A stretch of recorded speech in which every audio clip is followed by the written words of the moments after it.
ಶ್ರೀಮತೆ ರಾಮಾನುಜಾಯ ನಮಃ.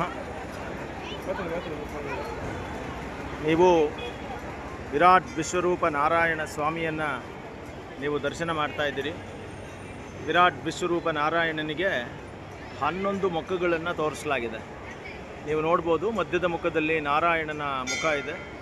ಆ ನಾರಾಯಣನ ಮುಖದ ಪಕ್ಕದಲ್ಲಿಯೇ ಬಲಭಾಗದಲ್ಲಿ ಶಿವನ ಮುಖವನ್ನು ತೋರಿಸಲಾಗಿದೆ.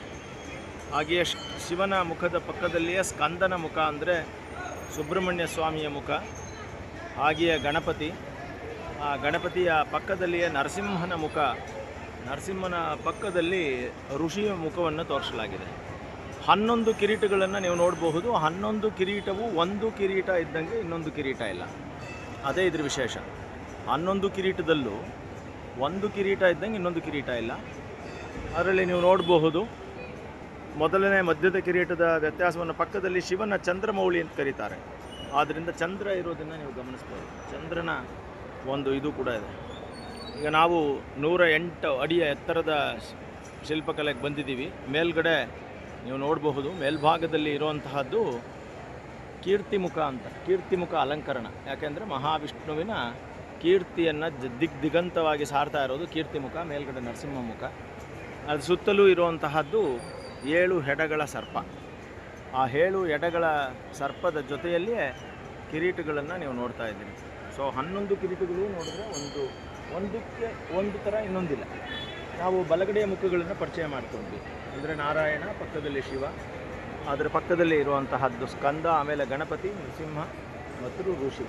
ಹಾಗೆಯೇ ನೀವು ಎಡಭಾಗದಲ್ಲಿಯೂ ನೀವು ನೋಡ್ಬೋದು ಬ್ರಹ್ಮಮುಖ, ಅದರ ನಂತರ ಹನುಮಂತನ ಮುಖ, ಹಾಗೆಯೇ ಅಗ್ನಿಯ ಮುಖ, ಗರುಡ ಮುಖ ಮತ್ತು ಅಲ್ಲಿಯೂ ಋಷಿಮುಖವನ್ನು ನೀವು ನೋಡ್ತಾ ಇದ್ದೀವಿ. ಸೊ ಹೀಗೆ ಎಲ್ಲವೂ ಕೂಡ ಋಷಿಮುನಿಗಳು ಇರುವಂತಹದ್ದನ್ನು ನೋಡ್ತೀವಿ. ಮಾನವಾಕೃತಿಯಿಂದ ಇರುವಂಥದ್ದನ್ನು ನೀವು ನೋಡ್ತೀರಿ. ಈ ತಿರುನಾಮ ಇದೆಯಲ್ಲ, ಈ ತಿರುನಾಮದ ಸೈಜ್ ಇದೆಯಲ್ಲ, ಅದು ಬಂದು 5.5 ಅಡಿ.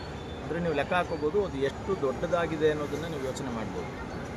ಸೊ 5.5 ಅಡಿಯ ತಿರುನಾಮ ಅಂದರೆ ಆಲ್ಮೋಸ್ಟ್ ಒಂದು ವ್ಯಕ್ತಿಯಷ್ಟು ಇರುವಂತಹದ್ದು. ಹೀಗೆ 11 ಮುಖಗಳಿಂದ ಕೂಡಿದ ಅದರ ಮಧ್ಯದಲ್ಲಿ 7 ಮಹರ್ಷಿಗಳನ್ನು ನಾವು ಆ ಕತ್ತಲ್ಲಿ ನೋಡ್ಬೋದು. ಸಪ್ತ ಮಹರ್ಷಿಗಳು.